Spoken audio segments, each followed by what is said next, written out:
Hi everyone, welcome back to another episode of Success in Sales, Hacks and Chat. So we have a very special guest joining us. We've got Trevor Crane joining me. Trevor, thanks for being a guest on the show. Hey, my pleasure to be here. We're going to have some fun today. Yeah, can't wait. And Trevor is an 11 times, so that's 11 times best-selling author, and he is the owner of Epic Author Publishing. So I can't wait to dive into the book process and everything. So we thought we'd start with quite I guess a simple question for someone that's written so many books. Is your process the same from book to book, or what's the process of writing and coming up with the book ideas change for you from book 1 to book 11? Hey, it's a really good question, and let me just start with, it sounds really cool when somebody introduces me and says that I've published 11 books, but I struggled to get my first book done for 20 years. So call me stupid, because I don't know how many people fail that much in getting it done, but I made every excuse under the sun about not getting it done. And it's not like it's not like I wasn't doing anything. It was just that whatever I did didn't equal the book. I mean, I thought I was working on this manuscript, that manuscript. I thought I had a great idea when I was 20. I thought I had a great idea when I was 30. I thought I had a great idea when I was 40, and then I at some stage I thought, well, I haven't, maybe I'm not smart enough. Like, who am I? Like, and I haven't accomplished enough. Like, who would ever want to listen to me? And, so I'm sharing that with everybody because it sounds too sexy sometimes to just like, hey, this jackass has got a whole bunch of books. Cool. See, what happened is when I finally broke down and did what your audience is doing right now, they're listening to someone about how to get this done, how to do it right. I hired my first mentor. He helped me, and not my first mentor, but my first mentor about books. And I came to him with book idea number 1. And he basically shot it down. Now, he was a cool mentor. He didn't just say that bad idea, Trevor, because that would have sucked. Like, I would have felt, no, what do you mean? He did a better job by asking me questions to find out if it was the right book for me. And although it was a great passion of mine, and I wanted to write a book that actually was on the foundation of this question I asked myself that I thought saved my life. Like, I had filed a bankruptcy at one stage, and instead of being this depressed, I mean, it did really suck, by the way. I don't recommend anybody file a $2.2 million bankruptcy. No. But, like, I was the happiest bankrupt dude you ever would have met. Why? I mean, okay, I cried sometimes. Let's be real. Yeah. But I asked a core question, and I thought that this question gave me a great quality of life, even when I lost my houses, my cars, the woman I was with left me, took our 2-year-old daughter, left the state, and said, Trevor, you're on your fucking own. Like, it was, and so during all of that, and I'm not saying it was all happy-pappy. That was not happy-pappy stuff.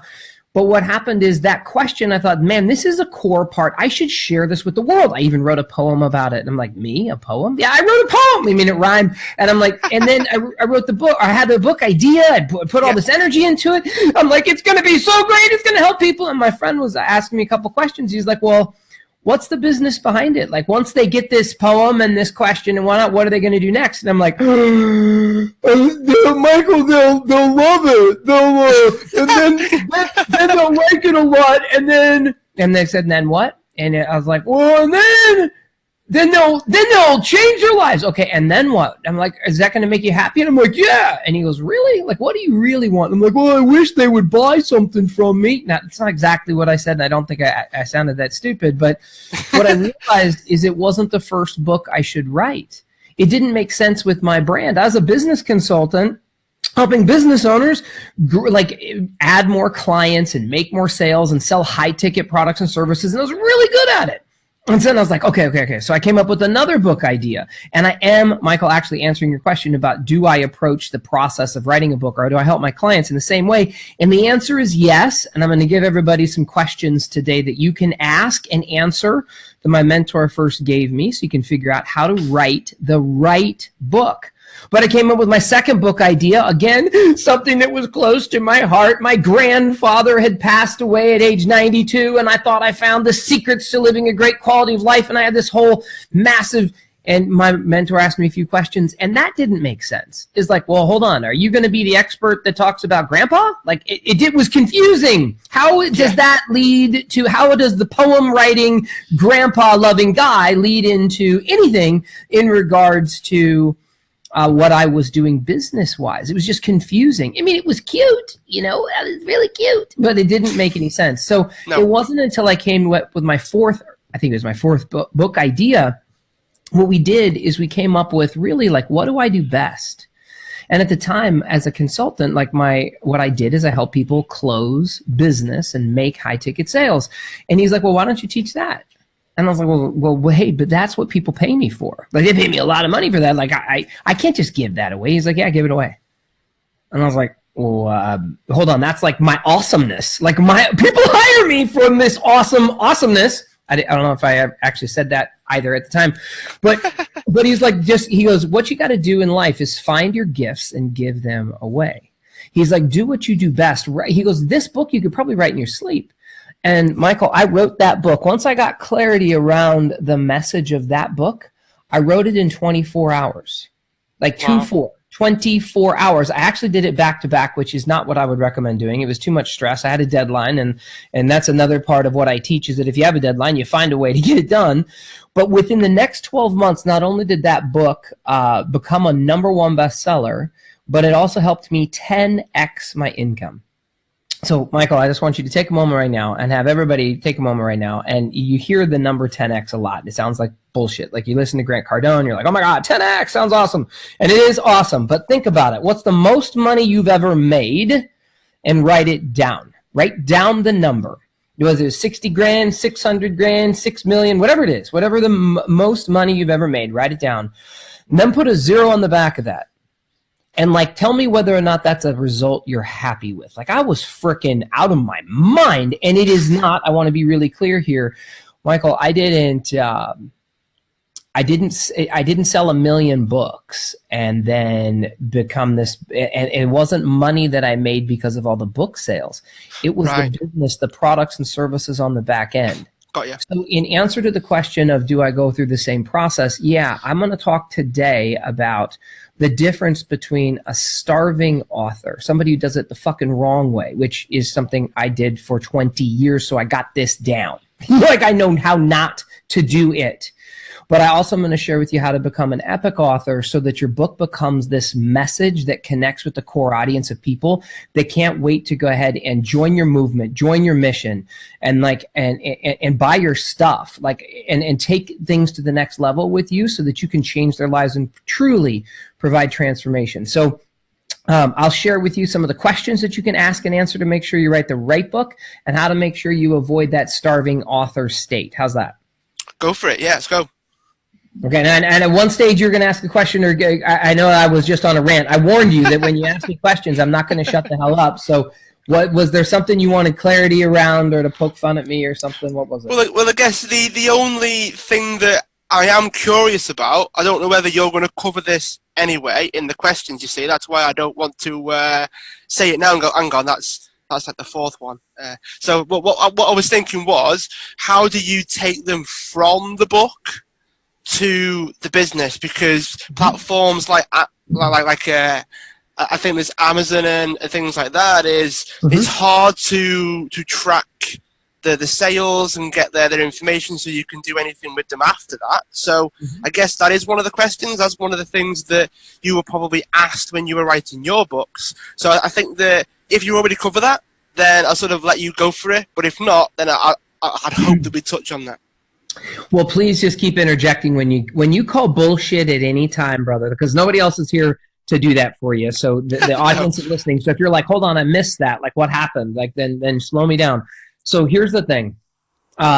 Most people jack this up, and I think it's Kevin Costner's fault. So let me go ahead and because Kevin Costner, this freaking bastard, is a liar. I say that if I meet Kevin Costner, I love Kevin Costner, but I'm just saying, hold on. Let's go back to the movie. One of the movies he's famous for, Field of Dreams. Do you remember the phrase in there? If I build it, what happens, Michael? If you build it, they will come, I think is the term. Oh my God. And it's so good for shoeless Joe Jackson, man. But here's the thing. I think that was the character in the book.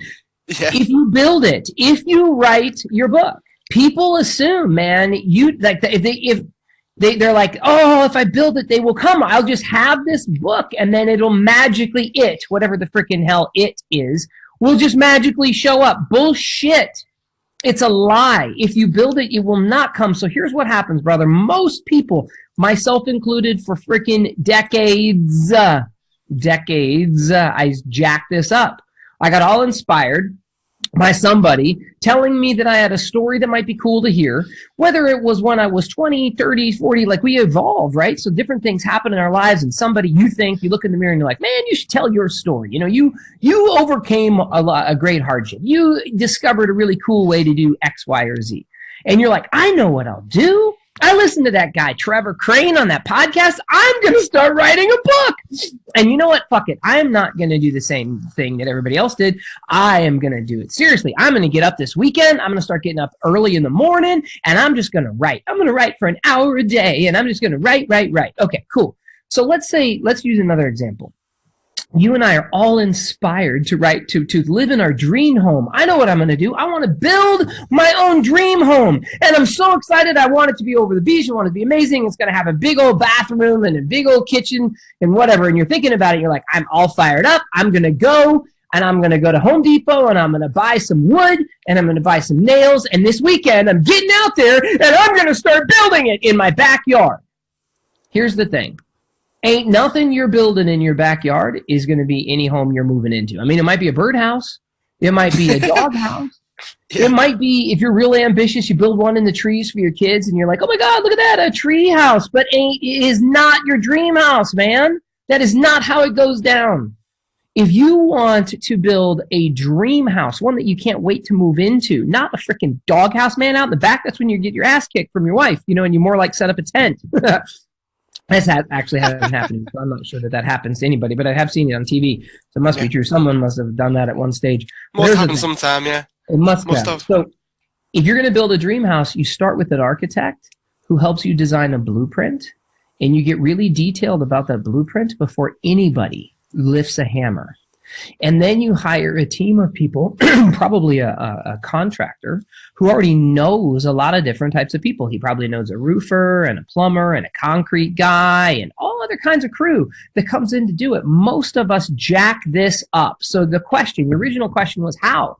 To help people write a book, or how do you know it's the right book? I'm evolving your question a little bit. But it's that you start with your plan, the blueprint, understanding what book you're writing and why. So think of like books. People think if I have a book, it is just going to bring in magical stuff, like the Kevin Costner thing. But think about, I'm guessing you have tools at home, Michael. You probably have a toolbox of some sort in the garage or somewhere, right? Yep. Okay. So now let's say that the door to your kitchen, the refrigerator is squeaking. And I'm like, well, here's a chainsaw, dude. Fix it. Like, the problem is that each tool has a specific job. That the chainsaw is not the appropriate tool to fix the freaking squeaky refrigerator door. Maybe it's a little itty bitty Allen key. This chainsaw is actually good for shit like cutting down trees and stuff. So, every tool has a different purpose. What happens is most of us get inspired. We get frustrated. We're like, you do it. I just want to start it. So then we start, like we go into the backyard and start writing. And the thing is most of the time, my mission with my clients is to tell them to stop writing, stop creating. And you actually said, brother, well, how do people leverage their books into money and making money and growing a list? Because Amazon, those bastards, they don't give you the email address of anybody who buys, and all I know is they sold a book and then you made $1. Like, congratulations, you made $1. Like, freaking, what are you going to buy with that? Not even a coffee. So it's not much money. And then you don't even know the person who bought it, so you're jacked. Because most people get this wrong. They think that the book is the thing, and it's not. The book is step one. The book is the foundation. Like, at what point do you go into a house, a beautiful mansion, and you look up and you're like, oh my God, this is so beautiful. The foundation of this house must be beautiful. It's beautiful. No, the foundation's underground, man. What you're admiring is the friggin' faux painting. Or look at the backsplash in the kitchen. It's amazing. All the bullshit, other shit, but the foundation of your business and your brand and everything is this book. It's the first thing. if it's not there and it's not solid, and the more awesome your platform and your brand and your book is, the more badass that is, then the cooler everything else it can be on top. When they build big buildings, they dig down in the ground real deep to go ahead and build the foundation of your book. And if you start with that, and most people jack this up, they think they move right to creation. They get inspired by, I'm going to write my book in a weekend. He said 24 hours. But okay, that was 24 hours after a lot of freaking thought. I didn't tell you I wrote my book in 24 hours. I said I had one book idea, and my mentor said, ask me great questions to find out that wasn't the right book for me. And then another book idea, and then I failed on that one. And then another and another. It wasn't until I found the thing that I was able to create it quickly. So that can take time. So I will shift this around for everyone today. The difference between the journey of a starving author and an epic author is the starving author thinks they've got a great idea. Everybody, you can imagine this. I have a great idea. I'm going to write a book. And then they pull out their pen and they start writing. Oh my gosh. And then they're like, oh, and then they got their computer and they start typing away. And after a long period of time, significant months and years, they go on sabbatical to write their book, like you've heard of this, right? And then they finally write their book and they finish it, which so few people do. So anybody who's finished a book out there, you are a freaking badass. Congratulations, because most people don't. So you got it done, and then you're like, aha, aha. I'm like Kevin Costner, I built it, now they will come. And they're like, shit, nobody came. Like my mom said it was nice. My next door neighbor read it. And they're like, well, what am I going to do now? And then I sold 7 of them on Amazon. Where's all the accolades? And even I have people who are really well-known media personalities in their particular niche. I have a new client of mine from Australia, and she's like, most people think she's this total freaking badass because she wrote a couple of books that became bestsellers, and she never made any real money behind it. And she went with the traditional publisher, who then she got about $1 per book. And over the series of about 8 years, she sold about 20,000 books or whatever it was. Like, and do the math. How much money is that per year? And then she didn't really offer anything else in the back end, but she was famous. She was on media. And then she didn't know how to leverage that anything. So she came to me and just became my client for her new book. And we're going through the same process. Because most people get that book done like she did and said, well, I just need to do more marketing for it. And then she did more marketing. And then the only thing that they had to buy was the freaking book because it had no relevance to anything extra, nothing else. Zilch, nothing. And she made $1 on the back end. Well, you're going to get really rich that way. I mean, and if you have a gigantic following, I mean, if you already have 4 million people to follow you on Instagram, then dude, you can probably sell a book and you're going to make a killing. That's no problem. Because you sell a whole bunch, you sell millions of anything for $1 and you're cool. And you might sell for $10. There's a lot of cool ways to do it. But most people think once their book is done, now I will start marketing. And then they start marketing this piece of shit. Now it's not a piece of shit. It's just that you didn't ask anybody anything about your book. You put your head down for your sabbatical and you wrote this amazing masterpiece with zilch, zero, nothing, no marketing idea or system or platform or anything. And now you're like trying to sell this box and you didn't get any feedback on the cover. Not really. And I don't care what publisher blew smoke up your ass about how great your cover was. That is not it. And just because you thought it looked really good blue and they were going to make it black, but you were smarter and you made it blue with freaking clouds on it. It's amazing. But then people are like, why do you have blue clouds on your book? I don't really understand. And then they don't do shit. And then they're like, well, I didn't make any money. Like, well, maybe if I start selling this somehow and if I start speaking and then I could sell it and I'll make money. And then they're like, well, shit, I wrote the wrong book. And then they start over.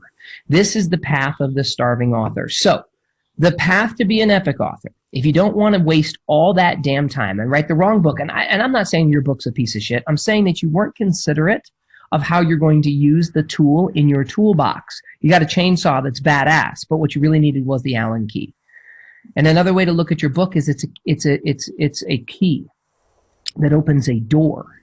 And a door, imagine a mansion. A mansion has all these rooms in it, like these beautiful, amazing rooms, right? Like what door do you need access to? Like if you're looking for the bathroom, you have something very specific that's going to go down in the bathroom. It ain't the washing machine. and it isn't a king-size bed, you know? And it's just confusing too. Oftentimes people put there like, well, shit, I need a king-size bed. I'm going to throw it in the room. And you know, and I need a bathroom, so then right next to the bed is the shitter, and right next to the shitter is the washing machine and the kitchen sink, and you're like, well, why did the author put all this in this chapter? I'm just kind of confused. Because they didn't think it through. They didn't do the blueprint first. So to be an epic author, and my company's called Epic Author Publishing, we flip this whole thing upside down. And everybody write this down. I'm going to give you 4 words to make it really easy. Mission, money, marketing, and then make your book. Mission, money, marketing, then make your book. Most people make their book and they do the marketing. Then they hope they make some money and it'll make them feel good because now they've met their mission. Bullshit. That is the wrong way to do it. Get clear about your mission first. Why do you want this? What is this book for? Who's it going to help? I'll give you guys 4 questions you can ask and answer also to help you make sure you write the right book. I'll give those to you in a second. But let's focus on mission first. Get clear about what this book is for. And when you think of it like a key that opens a door to a room in a mansion, what's going down in that room? See, your book should be that specific, and your book will be the key that opens the door to what people are going to do in the room. And so if you think of it in this way, then there is a mission behind the book. The book is supposed to open something up so that there's something next. What is next? You make money. That's number 2. What is it that you can sell them? Yes, I am asking you to sell something to someone from your book. Have your book lead to you to make a sale of a product or a service for them to get more help, more guidance. The reason why I 10x my income when I wrote the book High Paying Clients is it was the roadmap. I'm like, here you go. And people said, shit, this is great. Thanks, Trev. Could you help me some more? And I said, sure. So I get people to book appointments with me and calls from me and buy some of my stuff all the time because they're like, Trevor, this book was great. Could you give me some more help? And I'm like, sure, here you go. Here's a course, here's some coaching, here's a program, here's my support. You know, you want to partner with me and I'll help you hook this up. Like, it just makes a lot of sense. You can sell a course, coaching, consulting, mentorship, a product, a service, whatever it is. There's basically 13 things that I teach that you can pick from. You just have it go someplace. You can sell software. You can sell a lot of different stuff that give them more value. Because nobody just imagine you're in a mansion. You're like, man, I got to go to the bathroom. Can someone have the key? You ever gone to the service station? You're like, can I use your bathroom? And they're like, I got to give you the key. You're like, give me the damn key. I got to go to the bathroom. And then you go unlock the door. And are you satisfied? You're like, there you go. I unlocked it. Okay, good. I'm good. Now you piss in your pants. You got to get in the room and use the toilet, right? And using the toilet, using your products and services. Boy, that sounds really, I should probably pick a different analogy rather than your products. Probably, yeah. Like the toilet. So imagine it's more like you're cooking food in the kitchen and they need to walk. I don't know. You come up with a better analogy. But you give them the gift of giving them more. What are you going to offer people? Don't do what Al Gore did to me. Because I've got a thing for Kevin Costner. I got a bone to pick with him. Like I just told you, and I don't really. I'm just using it for fun. And I want to give you some. I want to give Al Gore some shit here too. Because Al Gore was our vice president in the States here, and he went for he was going for president at one stage. Did you know that, Mike? Do you know the name Al Gore? I don't know. Okay, cool. So it was a few years back. He was George Bush's vice president, and he was going for president. Oh, okay. And then he wrote he had a presentation called An Inconvenient Truth. You might be familiar with that. It was about global warming.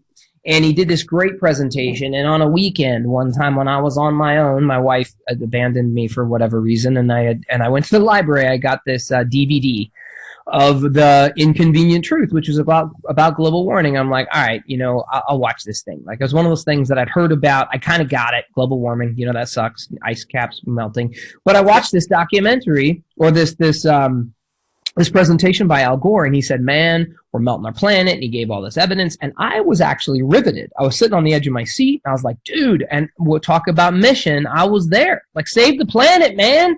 And so I'm like, Al Gore, you rock. Like, he lost the presidency when he went for it. Now, a lot of people said it's because he was boring. But I did not think he was boring in this presentation. Like, it was well done. And I was sitting at the edge of my seat. And Mike, I was like, man, how can I save the planet? I want to band arms with this Al Gore. Like, he sold me hook, line, and sinker. And then at the end of the presentation, and imagine this being the end of your book, I got to the end, and then he was like, there you go. It is an inconvenient truth. We are melting our planet. It's a big problem. The end. And I was like, what? I mean, like, you opened the door, and then what? And I got nothing. And I thought I was stupid, Mike. I was like, well, hold on. Maybe there's something in the extras. And let me look at the DVD, table of contents here, see what else there is to do. Like, well, and then I was like, well, I didn't see anything. And I'm like, I just must be too stupid. So I go on the Google, and I'm searching there, and I'm like, what does Al Gore recommend to do for global warming? And I found that he drives a Prius, and he suggests you change your light bulbs for fluorescent light bulbs. And all I thought was, screw you, Al Gore.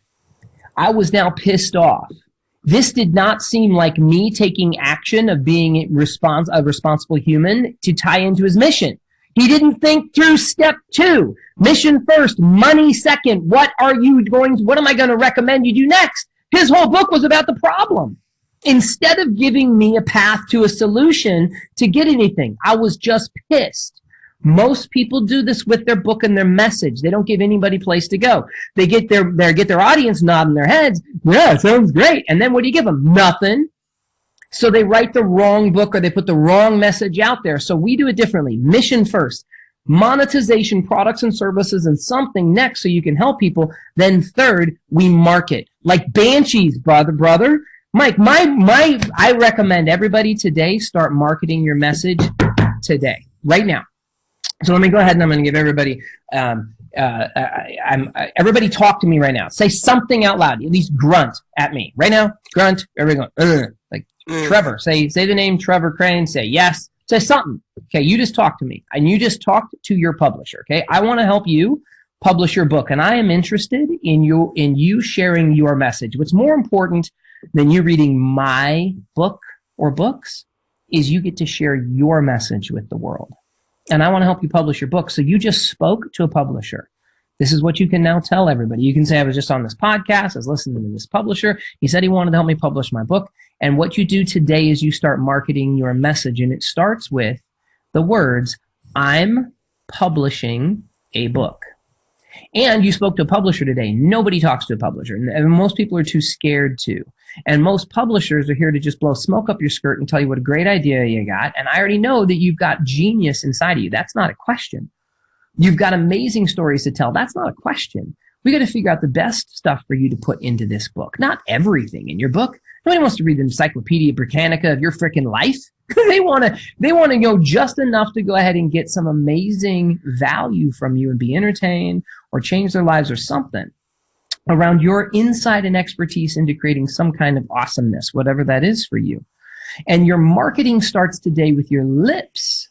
You open your mouth, or you get on your phone with your 2 thumbs and you text away and you say, I'm publishing a book. And I just spoke with the publisher and he wants to help publish. And here's what will happen. When you make, I call it a declaration that you're doing something. It's like drawing a line in the sand. I'm publishing a book.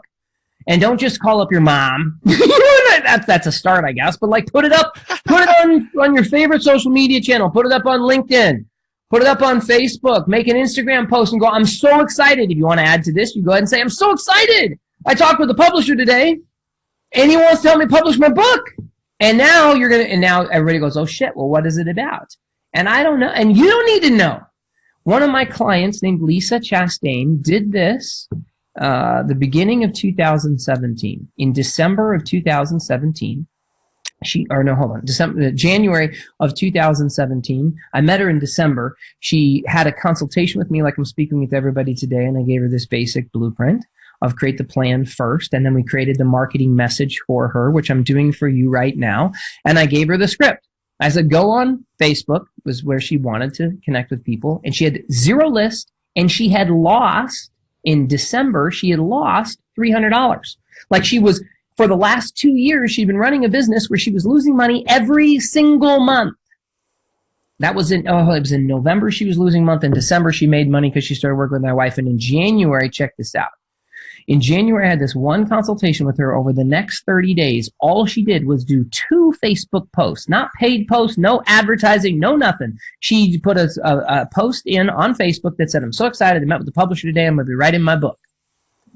And then I think she had a follow-up message like, if you'd like to know anything about that, like whatever, some kind of call to action message of let me know if you're curious or whatever.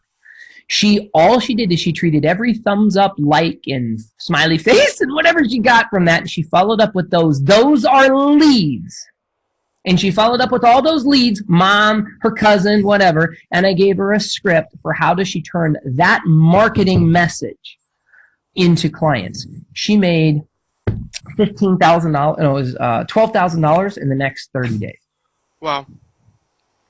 So from making a declaration statement, so you asked me how do people take their book and monetize it? They don't do it from Amazon.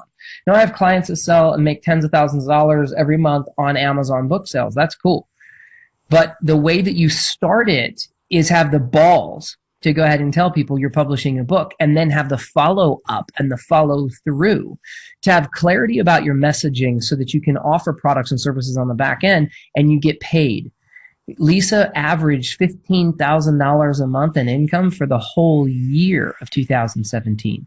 In 2018, she was a keynote speaker at major women conferences. She's now appeared in Oprah Magazine, Entrepreneur Magazine. She's been asked to host her own shows. She gets interviewed all the time like this gal, and she started from nothing, but she started off understanding that to go down this path, she needed a mentor. She needed someone to tell her what to do, and she did something that very few people on this and today's podcast are going to do.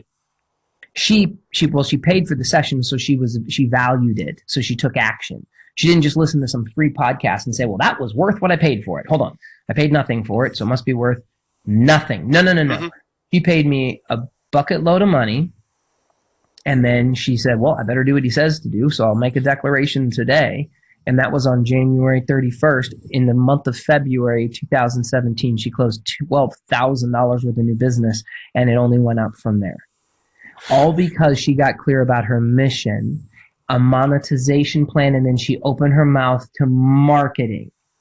Her book didn't get done for 6 months. Didn't matter. She made over 10, an average of $15,000 a month every month between the day she opened her lips. And she didn't even know she had no idea of a cover, no idea of a title, not even sure it was going to be, what is even sure what it's going to be about.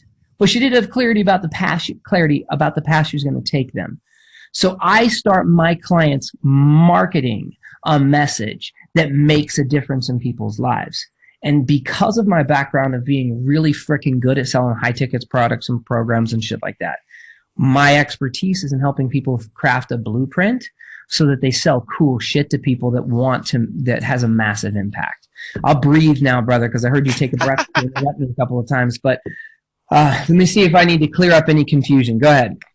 No, it's fine. I mean, the question that I was going to ask was, okay, it's great that she's able to do all those things, but how long did it take for the book to happen? Instead, it took 6 months, which basically means that the fact that you're going to be an author, the fact that you're marketing the mission or the message and all those things, that can be enough for some people to think, oh, this person knows what they're doing, this person clearly knows their stuff, otherwise there's no way they're going to be able to write a book, right? Because there's an element of knowledge that you need just to be able to write the thing. So here's the thing. Everybody, how long did it take her to write her book? It didn't take her 6 months to write her book. I told her not to pick up a pen for 3 months. So for 3 months, she promoted her book. So here's the thing. The average client works with me for 6 to 12 months because I'm not interested. See, we can go ahead and put any words inside of a cover and publish it, and now you've got a published piece of shit. That is not the goal. Any marketing message, any quality marketing message that's going to make a difference is one that you test. Before you sit down and write your message, you need to get clear that your message makes a difference and it gets people's attention and they want to take action with you. And it is not this willy-nilly thing that now that they say I'm writing a book, I am now good enough for people to buy my shit. No, you need a plan. You need a path. You need to understand how you monetize. If you don't understand the path to go ahead and from saying making a declaration to setting an appointment with someone to having a free conversation with someone to giving them the path to take action with you, and quite frankly, to not just sell people willy-nilly shit, like, hey, buy my stuff. That sucks. That is bad salesmanship. That is bad marketing. That doesn't work. You need to add massive amounts of value. What I did with Lisa and what I do with most of my clients, and I have a jumpstart program to help people get started with this, and I have an online course where I help people just do this, and they can do it on their own, and then they can do it with guidance and support and help. But for the first 90 days, you promote, man. And this is scary for people.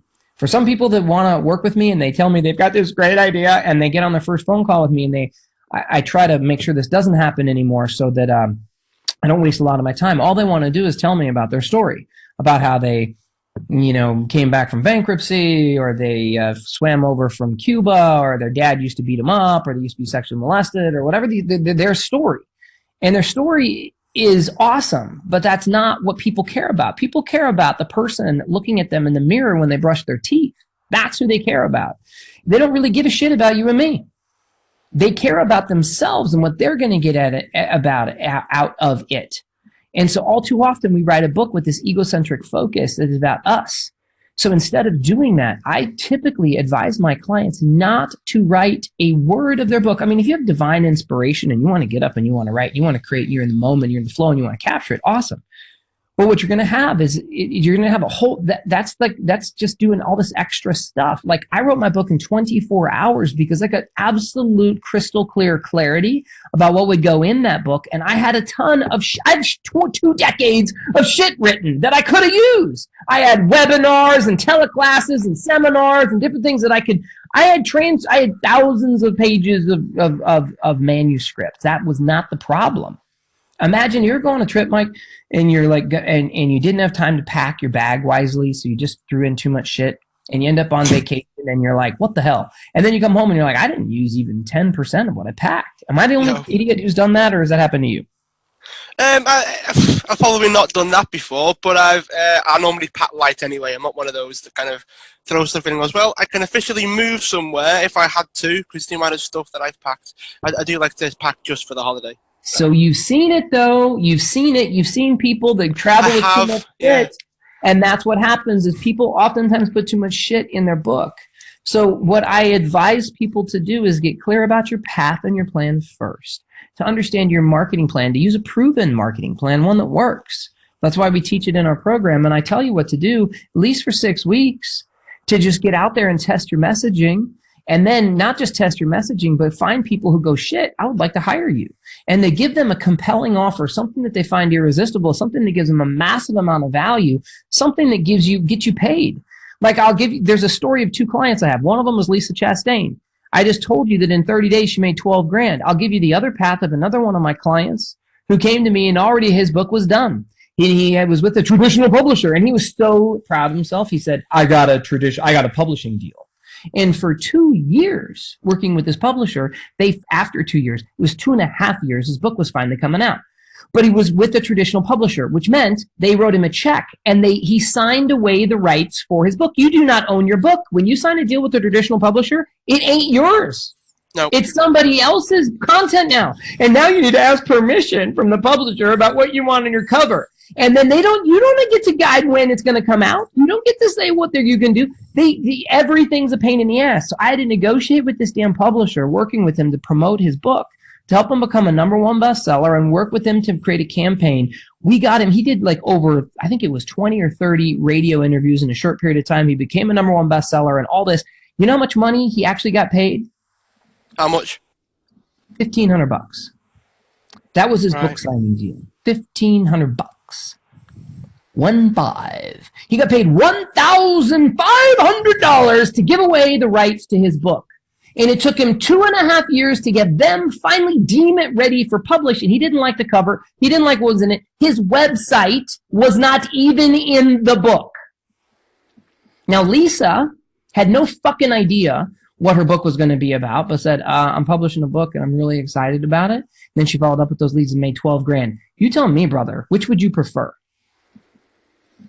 Well, I'd probably prefer I'd prefer the first option. The first one, you want the $1,500 to be paid. You like the one $1,500. Oh, the Lisa's one. You're like, oh shit, no, I want B. Give me B. Okay. So there you go. So So let me fill in any gaps that you feel like I need to go ahead and clear up for people, and then I can give everybody a path. And I said that I would ask. I give you all 4 questions to I'll make sure that when you write your book, you write the right book. But what other gaps do I need to fill in for you? Well, I think it's probably based on the things that you said, because obviously the way that you're communicating is actually really good. But one of the things that I guess I'd like to maybe even just try and connect dots for people in the right way, because one of the concerns that I have is people will take this and go, oh, so this means I don't have to write the book then. I think part of the idea behind it is you sell the idea, you sell the concept, you sell the intention, you sell the mission, you sell the message. I think that having the book as being one of the last things that actually finishes. So you might start the book, you might have all those things, but because you've done the marketing and you've got the business part of it set up beforehand, as you said, with the blueprint and the plan and everything, that then the book makes more sense. So people that have the book, people that have the book go, right, this is it, I'm just going to go and write the book, but I haven't done anything else. It's like a standalone thing. It's not part of anything. It doesn't lock into anything. It isn't a piece of the puzzle, if you will. So part of what I guess comes across is the whole thing is like a puzzle, and each of them are pieces, and ultimately you can't finish the puzzle with one piece. You can't finish the puzzle with just your book. You need to have a lot more different aspects to it. So at least that's what I get from what you said, and I'm just really curious to hear about these 4 questions. So you said that you thought people might think not to write the book. If you promise someone you're going to write a book and you don't, you're a liar. So that doesn't work. So that is not the case. So and what I said is that you should market your book. You should market your message. You should do what Tony Robbins did before his book came out. He went ahead and he said to his whole audience months before the book came out, hey guys, I'm publishing a book. It's about money. I interviewed a lot of cool people about money who know a lot more about money and investing than I do. I wrote this book for you because I've got access to these millionaires and bazillionaires and whatever. And I'm just curious, what do you think would be the best title? So he had, I don't know, 1 million of his close personal friends. I was on the list. We got an email from him that said, hey, which title do you prefer? A, B, C, or D, or E, fill in the blank. So I spent 30 minutes of my life brainstorming the best title for Tony Robbins' book months before it came out. And he had partnered with the biggest billionaires and gazillionaires on the planet. He partnered. All proceeds and profits from that book that came out went to Feeding America, which is the largest nonprofit organization in the world that feeds people. That's the mission behind what moves him from when he was a young man. He struggled his family struggled to even have food for Christmas dinner or Thanksgiving dinner, and that was a whole core part of his core story. So everything came full circle. So he did over a year's worth of work and research, and he put a message out. And then before the book came out, before he got on Oprah, before he did Larry King Live, he asked his audience to take part in the process and engage me. And I thought, Tony Robbins cared about me and my thoughts about it. And he built a better relationship with me. And when that book came out, I went and he had an event after that book. The book, I think I paid $20 for. $20. And it's this gigantic book about as thick as an encyclopedia. It was like he did. It was this huge book called Money I'm Master, staring at it. Which was not the book title that I picked. The bastard didn't take my advice. I was going to ask that. I know. Why did he ask if he didn't listen? But then when he came to town, I bought $1,000 tickets to go to his event. And not just for me, but for my wife and for an employee and for one of my clients. And it was like over $5,000 to go spend 4 days of my life with him. And Tony changed my life several times over in different ways. It was a long time ago, 13 years ago or something. I went to one of my first events with him. And I just decided I wanted more. Thank God it wasn't a one-time event. He said, Trev, if you like this, would you like some more? You can go ahead and work with me for the next year or two. And I said, well, yeah, this sounds awesome. And I was like, but I don't have the money, Tony. And he actually asked me the question at the event. And he asked me, I'm treating it like he was only talking to me in a room. There was like 1,000 people there. Yeah, right? yeah. There's 1,000 people there, but he's talking to me only. He was like, raise your hand if you think if you got value from this seminar you've been at the last couple of days. And I was like, me? And he was like, raise your hand if you think working with me and my companies and what I've got planned for you over the next year or two would be worth doing. And if you get some value from it. I was like, me. Keep your hand up in the air if money weren't an issue, if you would do this. And he's like, well, then you're just like me.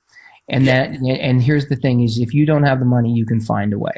So keep your hand up in the air and someone's going to walk around with a piece of paper and they're going to hand it to you and they're going to talk to you about how you can work with me. And so I got busy and I didn't have the money. I didn't have, I had $17 left on my credit card. And it was a $10,000 program. And I ran to the back of the room with this piece of paper in my hand. And and I went up there and I filled out all the information except the credit card details. And they're like, well, what credit card are you going to put it on? I'm like, well, I don't have any money. And they're like, well, you got it. It's $10,000. And I'm like, well, would you like to do the payment plan? Then it's $12,000. And I'm like, well, I don't think you fucking understand. Like, I have no money left. They're like, well, what about your credit card? And I'm like, well, I'll put my credit card number down on there, but don't charge it. Like, don't charge. I mean, I need enough money to buy a sandwich. Like, unless you're going to take like $5, like I can't do it. Like I had planned on going to the event to get my money back. I was like, fuck this Tony Robbins guy. I'll just get a refund halfway through and get my money back. And then I'll have more money. And, so that didn't work. No. And so then they're like, well, how do you plan on paying for this? I'm like, I don't know, man. Tone just said, like, raise your hand and you can find a way. And they're like, well, we do have this plan where if you can come up with the money in the next 10 days, we'll honor the deal. You'll be contacted by your personal account representative. Her name is Angie Carpio McCall. Gave me a call within the next 24 to 48 hours. And I had a call with her, and she's like, well, how are you going to pay for this when you can come up with the money? I was like, I don't know, but I'm going to do it. and it took me 12 days, but I came up with 10 grand. I'm not going to tell that story now because it'll take too long, but I got the money from frickin' nothing. And like in a magical way. It's a cool story. But hold on, what was my thing? You do need to deliver on your promise. So the reason that I have you market your message before you write your book is to make sure your book is badass. It was the difference between today's subject is the difference between being a starving author who writes a great book but doesn't have great marketing and no monetization plan, so the mission goes nowhere. And instead of doing that, you write a great book, you make it epic. Be an epic author. And be an epic author that gets clear about your mission, a monetization plan that gives people next steps to go ahead and work with you where you can add massive amounts of value. This is not about you being a greedy bitch. It's about you stop being selfish and really think about how else you can help people. And then you create a marketing message that you test, market, and you talk to people and you find out whether or not they like what you got planned. And then you make a book that's badass. Even James Patterson, who's one of the world's greatest authors, living authors, and he's written just about everything awesome. I took a master class from him. I think the master class system is like you pay $100 or something like that to take a class from these people who are geniuses. And he said, when you wrap your head around an idea for a book, before you go write the whole thing, talk to people about it. Ideally, you talk to people who are going to read your book. And they want to read the book, and then you tell them about your idea and look them in the eyeballs. Don't just tell your mom. This is literally what he said. He said, don't just tell people that love you and just going to blow smoke up your ass. He didn't say the smoke up your ass part, but that's what he was getting at. He's like, talk to people that might be your readers and see if they are compelled, if they like the story. Then if they don't write that book. Like, find a story that they want to fucking hear. That's what I'm telling everybody to do today. And then getting that book done when you get the clarity first, dude, you can do it fast. And do you need to sit down and write your book? Yes. Now, there's cool ways to do it. There's cool ways you don't have to sit down with a pencil and bang it out. Like, I typically speak my stories out first. It becomes a better, more conversational thing. And then you can have that transcribed and you put it into a book. And I said, dude, when we did the dream house thing, it wasn't you at the Home Depot at the end of the story. Now you finally did it and you bought your piece of land to go out to Oklahoma, and over the next 24 months, you'll build your house. And fuck no, that's not it. You got the blueprint from the architect. I'm your architect, like a prophet. Make sure that your blueprint will make you profit. and be profitable for you. So you're going to write a badass book that makes a difference. And then you get a general contractor to help you write that book. That's why I started the publishing company, so that I knew that there's a lot of different variables, just like in a house, man. There's a roofer, an electrician, and a plumber, and the painter, and all kinds of stuff. And you bring those people in at different times. And in the case of writing your book, you need to hire a writer. Oh, but I don't want to hire a writer. That costs money. It's my story. I want to be a self-made millionaire, and it's my book. I'm writing, and it's my book. Okay, I get it. But are you a professional writer? Because it kind of makes sense to get some help. Like, I hire 3 people to help me write every book I publish. I've got 12 of them. And then I hire an editor to do editing. And guess what? It's not the same person that helps me write the book, because that's a different job. It's like, hey, electrician, like imagine a plumber at your house, and his pants are down and you can see the crack of his ass, and he's great at like fixing your broken sink. And you're like, you know what? Do you have any extra time? My kid, I'm going out, we need a nanny. Would you nanny Mr. Plumber? Fuck no, that is not your nanny. Why do we think that you go ahead and I'm going to write it, I'm going to edit it, I'm going to format it, I'm going to do all the marketing, I'm going to create the funnel, I'm going to figure out Scrivener, I'm going to, whatever the tools are, we think we got to do it all. It is insane. Instead, you get a team of people to help you, and they fucking do their jobs really well. You know, they go ahead and you have a writer write, an editor edit, a formatter format, and you use like what smart rich people use is that you use the power of other people. You find people to come in and do a really good job, and they do it. It doesn't have to cost you a lot of money, but you make sure that you do it the right way. If you do it this way, if you reverse engineer your book so that it's a success from the beginning, meaning that you have a mission that you have clarity around, a monetization plan that makes sense so you can frickin' help people, then you go ahead and understand your marketing, and you have people clamoring. The bigger this is helping you grow your message and your platform of badassery.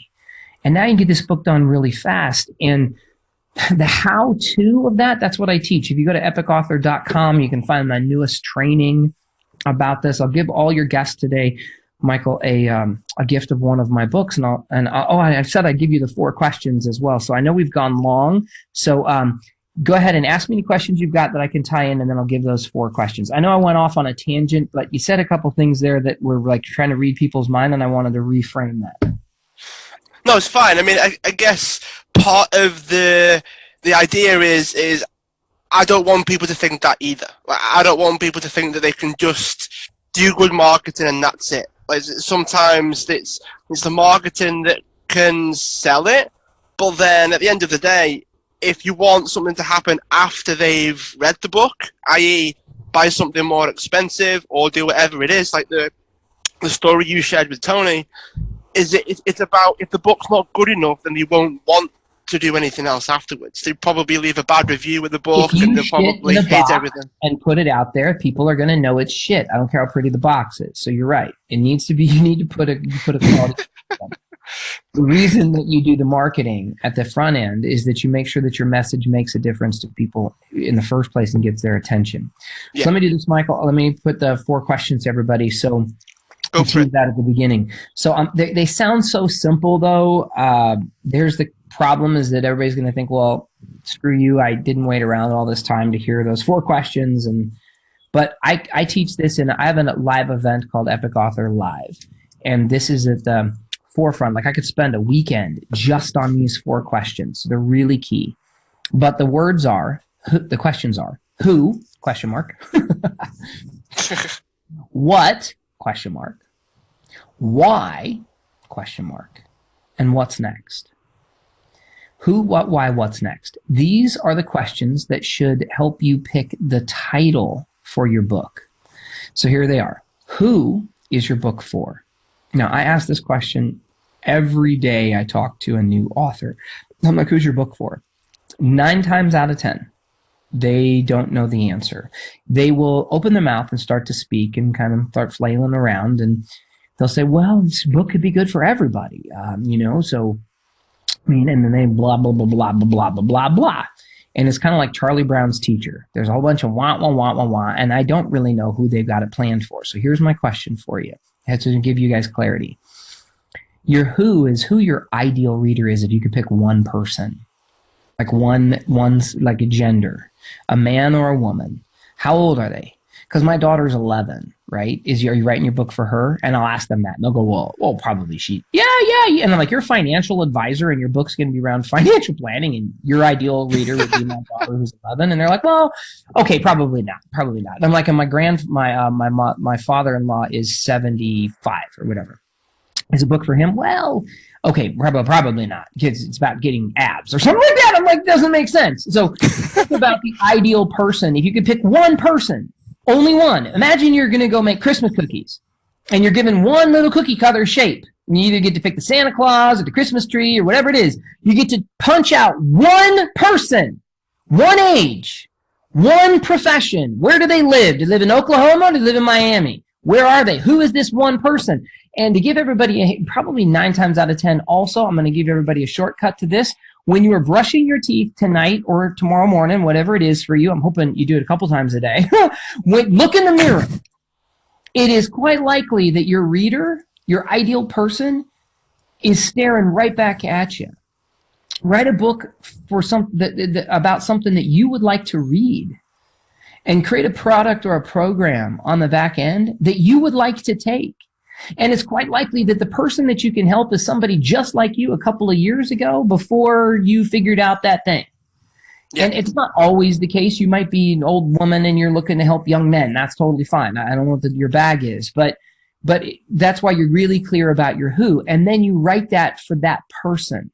So I'm sure you've heard of the author J.K. Rowling and the Harry Potter series, right? Yeah. Who was that book written for? Who was that book series written for? Well, it's written for kids, I'd imagine primary school age, so maybe single digits, like up to 10. Cool. Do you know any adults that like that book too? Yeah. So here's the thing. If you write your book for a core audience, let's say little primary school kids that are less than 10, maybe 6 to 10, my daughter's now 11 and she kind of thinks the Harry Potter thing's a little fruity compared to when she was like 6. Yeah. So she probably nailed it. She's like that. She was completely hot crazy about it. But I'm the one that took her to Disneyland to go to Harry Potter Land. I guess it's called Islands of Adventure. And I bought her 3 of those stupid magic wands. And I bought her I bought gallons of butter beer on the back end because that's what they sell there. And I bought her, and her mom bought her a cape. So now she can dress up like Hermione Granger. And then I've taken, come on. And then I can't wait to go get a stupid go on the roller coaster thing that they do with the thing. So it appealed to a broader audience. It often will. That's okay. People think that I don't want to cut anybody out. I want it to write a book for everybody. If you write a book for everybody, you wrote a book for nobody. If you think your marketing message is for everyone, it's for no one. Have one core person that you're writing for, and the appeal will have a broader appeal. If you want to work with women, then write a book for women. Use a women tone. Notice, I don't know if you notice, Mike, but I curse every now and then, like a little curse word drips out. I don't know. We didn't talk about that before the podcast. It's completely fine. You're going to be like, bleep, bleep, bleep, bleep, bleep, bleep, bleep. Like, what the fuck did Trevor just do? Like, he curses too much, right? Like, some people are, offended. I don't like this guy. And they're like hanging up. And other people are like, yeah, man, go get him. Like, remember Eddie Murphy did that stand-up way back when, Delirious, where he cursed a lot? That was one of my favorites. It's like, he had my number. I was like 13 years old or something, and or whatever it was, and he was like, F this and F that. And I'm like, yeah, man, that's what I liked it. So you write for the core audience. See, but I'm writing for Catholics or Jews or whatever I'm writing for, men or women or this or that, then I have to write in their tone so that they can hear it. This is where people jack it up because they don't think about who cares about this message. Who are you writing this book for? Then the next question is, what is it about? And so you need to make sure that you have like a little one-liner so people understand it. Like a big pitch that was made to Hollywood at one stage was like really famous. I can't remember it exactly, but it was like a one-liner of like hot nurses, in a hospital, like whatever. It was like some sexy nurses working in a hospital. They're like, sweet, like I get it. That sold. Like it was one line. They're like, that's what we need. You know, what was how would you do a one-liner on, what's that thing, Cougar Town? I have never seen the movie, the TV show Cougar Town, but I think it's about like suburban housewives that are kind of hot hitting on younger men. It's like, all right, I got it. I know what it is. Like, that's what it's about. Now, you don't have to write about sex. You can write about monkeys, money, whatever you want to write about, but you have to be able to describe it. Because if you ask somebody, so what's your book going to be about? And here's what you hear. And you're like, what the fuck did they just say? And everybody here who's listening right now knows you've heard somebody at a networking event or somewhere, and you go, hey, how are you? What do you do for a living? And they open their mouth and they don't shut the fuck up. And you're like, what the hell are they saying? I don't know anything. You're just like, get me out of here. That's what people hear. Typically, when they hear a marketing message, is they just don't understand what it is. So you need to be clear about it. What is it about? And then the why question is the most important question of these four. Why does anybody care? So, Mike, do you have the... You're familiar with Tim Ferriss, who wrote the book 4 Hour Workweek? Yeah. Okay, so I'm going to do this little test for everybody on the who, what, why, what's next, okay? Just on the who, what, why. These are the 4 questions. Who, what, why, what's next? Mike, what is the book, The 4 Hour Workweek? Well, let's just do the who. Who's it for? The 4 Hour Workweek. Because I think I read it, so it'd be for people that want to work more efficiently. Okay. People and who might that be? 4 Hour Work Week. So people that I'd imagine that have their own businesses, people that have a high work rate, or people that could be burnt out, or whatever the case is, and they want the solution for that. And you're an entrepreneur, right, brother? Yeah. Okay. So entrepreneurs tend to answer this question based on their own perspective, that everybody is an entrepreneur and business owner. So they'll answer the question. I ask this question all the time. And they're like, I know. If they're a business person and an entrepreneur, they're like, this book, The 4 Hour Workweek, is for business owners because us business owners work like 100 hours a week and we still don't get enough done and we don't have enough time. Like, it must be for the entrepreneur. So that's fine. People who have jobs typically will say, I mean, what do people typically work? Working 9 to 5. Dolly Parton actually gave this one away, so I just gave it away. So how about people that work a 40-hour work week? Might they be interested in it? Now, they may call bullshit. They may be like, you can't do that. I would only get paid $18 times 4 hours would be, I don't know, something like not enough money, right? Yeah. But it could be, possibly, I don't know. So then let's look at the rest of it. What is the book about? Now, don't be too thoughtful here. I'm not trying to, this isn't rocket science, and I don't care that you wrote the book. Just look at the title, The 4 Hour Workweek.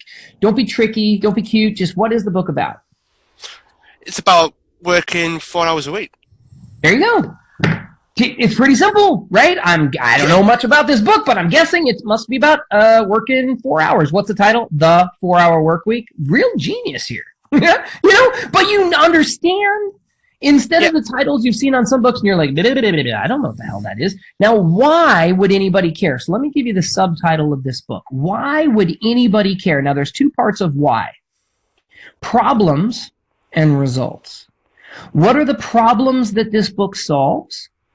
And what are the results that this book will deliver, or that you want to deliver? See, Al Gore only covered one of these. There's a problem. Global warming. What's the result? We're going to fucking die. What's the result that people want? Not global warming. How do you do that? I don't know, but it's a big problem. And then I just got pissed off about it. So he only got half the formula. He got my attention, but then he pissed me off. So now here's the thing. So everybody do this. If you're trying to craft the right message for you, just take a piece of paper, draw a line down the center, and on one part up at the top, put problems. And up at the other side, put results. What are the problems that people have that people have? What are they? You know, write down a list of these problems. And on the other side, write down all the results. And guess what? You get to go do homework. You now get to go interview people. That is marketing, shit-ass fun marketing. And did you guys just say today, I'm publishing a book? And did people give you thumbs up and like, oh my God, what is it going to be? You have people to talk to. You have people to interview. And you can say, hey, could I interview you for my new book coming out? And they're like, sure. So you schedule a 10-minute interview with them. You record the interview on Zoom or some kind of free thing, or you pull out your phone and you hit record. And you're like, can I record this interview and potentially use it for my new book because I am an author? And then you're like, what do I ask them? And you go, so, Mike, what problems are you having right now? that you can ask it sexier than that, but you probe for the problems that are going on. And then you're like, I'm just curious, Mike, if you were to create amazing, phenomenal results, what do you want? What's a big goal you have? What are the things you want? And then probably it's like the opposite of all the problems, right? I want more money. Yeah. Great. Like, yeah. So, but these are what you probe for. So now let's look at the subtitle of the 4-Hour Workweek, and we're going to wrap this up. What is it? It's the 4-Hour Workweek is Escape the 9 to 5. Escape the 9 to 5 is the first part of the subtitle. Dude, is that a problem or is that a result? Is that talking about the problem or result? Escape the 9 to 5. Well, it seems a bit of both, doesn't it? Because obviously escape the 9 to 5 means the people reading it are probably in the 9 to 5. Yeah, what do you escape? Do you escape a happy marriage? Do you escape an amazing orgasm? No, you escape from prison. What is a prison? 9 to 5. It's saying that's the fucking problem. The problem is to escape the 9 to 5. The problem is that. What's the result? Well, it's actually getting out of it. What would that be? The 4-Hour Workweek. I get it. What's the next part? It is live anywhere. Is that a problem or a result? Result. Damn Skippy. I get to live anywhere. Where do most people live? Fucking someplace they gotta be in the car going from back and forth to work. How long is the average commute? 30 minutes? An hour? Where is it? They all want to work in New York City, but they have to live in New Jersey, so then they're stuck in traffic all the time, or they're on the subway or whatever, and they're like, fuck, if I'm going to work on Wall Street, I got to be on Wall Street. Where do they want to? If they see that as a problem, then the result is living anywhere. What's the problem on the flip side of living anywhere? Not being able to live anywhere. My kid's going to this school, and I'm a parent now, and so I got to live here in the middle of freaking Podunk, wherever. So they want that's a problem or result. Now, if people call bullshit on this, let's say that you're a CEO of a big company with all these people, and you look at the 4-Hour Workweek, and you're like, well, fuck that. Like, I talk to people about the 4-Hour Workweek, and they're like, that's bullshit. Can't do that. You know, and I find out that they're like a big executive that works for some big old company. Like, no fucking doubt. Because not for them, man. They got to have a tribe of people. They got thousands of people working for their company, working 9 to 5. Like, it's not going to work to go ahead and even believe that it's possible. So if anybody calls bullshit, this book is not for them, which is freaking great. Because this book was for people who are trying to escape the 9 to 5, live anywhere. And the final part of the subtitle was Join the New Rich. Is that a problem or a result? Result, definitely. Damn Skippy. And then all I was like, there was one? Like, what do you mean? There's a new rich and I get to join them? Like, what is this book about? Why do I care? It is going to deliver problems and solve results. See, most people don't do this. So the who, what, why. And then what's next? The what's next part, if you think of a bullseye, that's the center, dude. What's next? Where are you going to lead them? Where are you going to lead them next? Hopefully to your products and services that are going to make you a shit ton more money than this book. The book is the gateway. The book is the key that opens up the door to have them get more of your greatness. That's what makes an epic author. Somebody that actually makes a difference in people's lives. Not that puts their best stuff in a book and then shuts the hell up and then builds passive income, which is total crap. You actually got to figure out how to help people and continually reinvent yourself to figure out who else you can help. And Apple didn't come out with the Apple phone, and that was it. We have the Apple 10,000 now. You know, yeah, pretty much. iPhone 10,000, and then guess what? Next year there's going to be iPhone 11,000 or whatever it is. You know, so it never stops. And the book is the beginning. Everybody needs one. And as I said before, what's more important than you reading any word of mine or hearing anything I have to say? And Michael, God bless you, brother, but before anybody listens to any more of your bullshit, what's more important than that is that people learn how to share their own story and vision and message, because that can change the world. And I'll say one last thing. Earlier this year, a friend of mine committed suicide. And he was a client of mine. And I would have thought that with being that a friend of mine and someone who had been a client of mine, there is no way on God's green earth that anybody anywhere close to associated to me could ever be experiencing that kind of pain, because I think I'm so happy and nice and great and whatever. Like, I don't know. Like, I couldn't even freaking fathom it. But he was suffering and in pain and in ways that I don't even know. You know, I was really upset about it. I'm still not thrilled about it, as you can imagine. Mm-hmm. But what I chose to believe, it wasn't my fault. I didn't do it. I don't take on any of that onus, but I do own the fact that it was a call to action for me, that I have a mission, because I believe that him he read my book or books. He read my story, The Gift. I did write that book about that saved my life during my bankruptcy and when I lost all my shit. It's called What's the Gift? If anybody goes to whatsthegift.com, I give that book away for free. So you can go to whatsthegift.com and you can get that as a book for free. But I would have thought that type of message and just being associated with me would never let him check out. But what I believe is that had I done a better job of helping you publish your book, whoever's listening right now, that maybe your story would have touched Steve and he'd still be here, because he wanted to share his story and he wanted to write his book, and he wanted to make a difference for his family, his father, his kids, his wife, and now he's gone. He's gone from this planet, and whatever I had to offer him wasn't enough. In fact, he said, "Fuck you, I'm out." And so I believe that your message matters, and your message can make a difference, and your message can change the world. And I would love for you to find out how to clarify that message so it makes a difference in people's lives. And if you would like to gift me with the honor of helping guide you there, then go to epicauthor.com, and I have a free training, and I'll give everybody a link to one of my books. Go to trevorcrane.com/write a book. trevorcrane.com/write a book, and you'll get my book for free. It'll show you how to write your story, and it gives you all the how-tos. And if you'd like some help, that's what I do. My whole business, my whole life, my whole purpose, my whole mission is about helping people make a difference with their message. And because I believe that your message is required, and that there are people whose lives are depending on you sharing your story.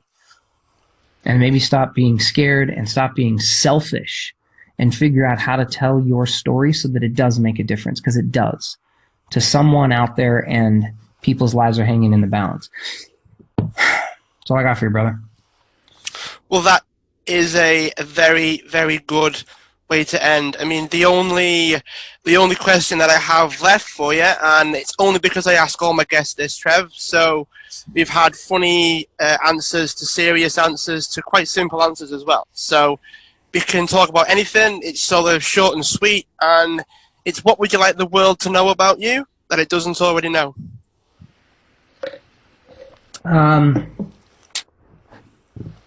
Okay, something you guys don't know. I've talked about a lot of stuff, but something you don't know is I exercise every day.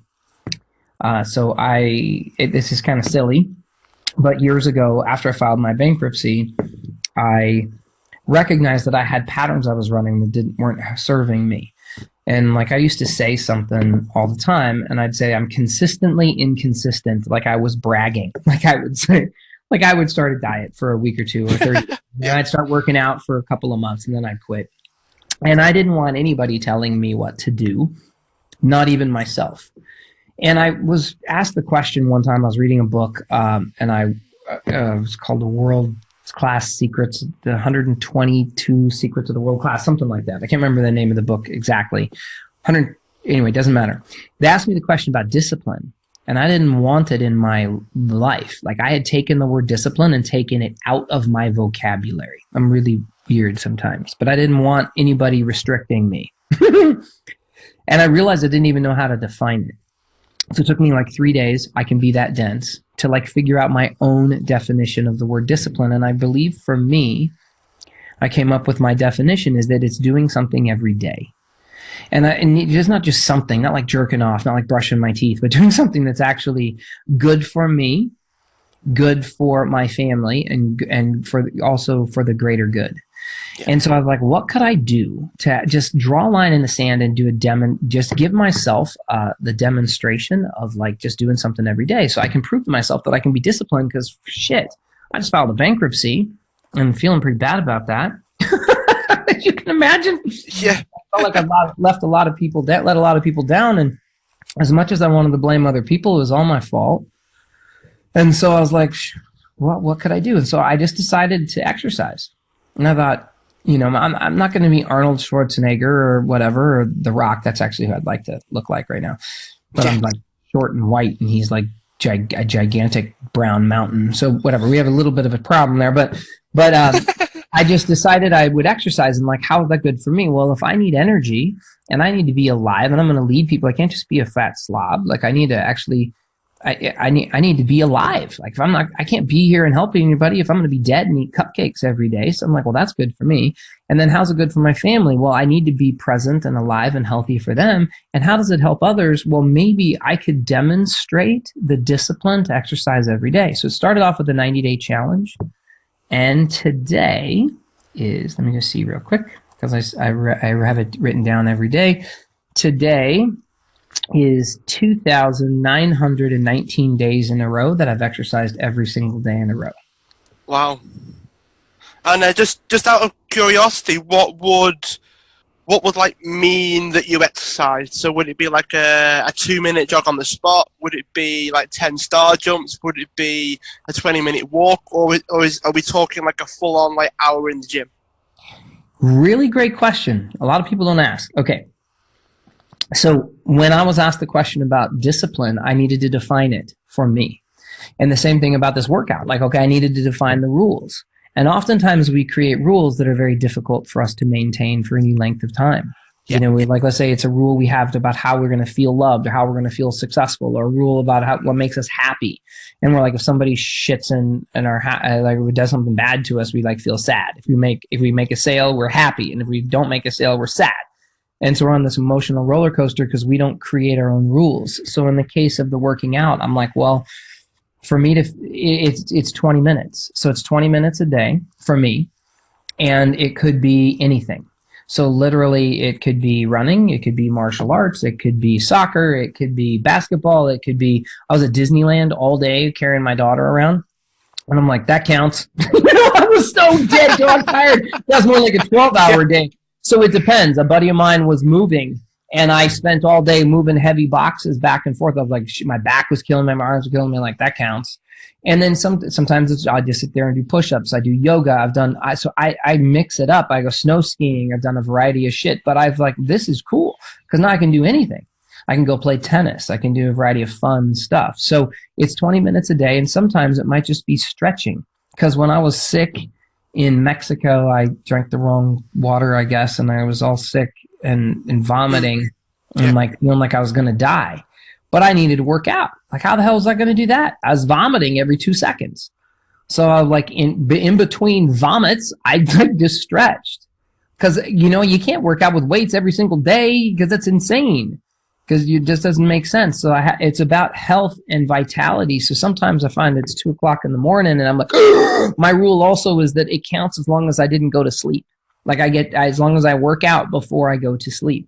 I've been caught on airplanes where I'm like, oh, I'm on a 24-hour flight. What am I going to do?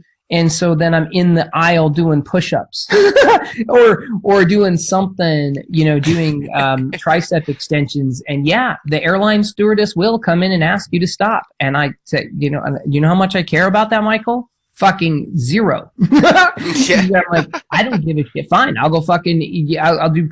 Go into the bathroom and I found a way.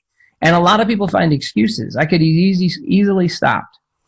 But I decided that this discipline would show up sometime to help me help my clients. What I found when I started coming out of my bankruptcy and building things back, one of my clients, she was suicidal. And she had $40,000 in debt. And she'd been a nun. Like, I would have never thought that an ex-nun, like the happiest, nicest gal you've ever met in a million years, would like be suicidal. But to her, $40,000 of debt was the worst. And I was able to, I filed a $2.2 million bankruptcy not a couple years before. So I was like, girlfriend, don't worry about it. Like, I've already gone through this. And I realized that my story mattered to her. She's one of the first people whose lives I think I changed and helped on the back of my bankruptcy when I felt like I was the biggest piece of shit on the planet, because I learned to share my story and I had the courage. I didn't publish my first book until after all that bad shit happened.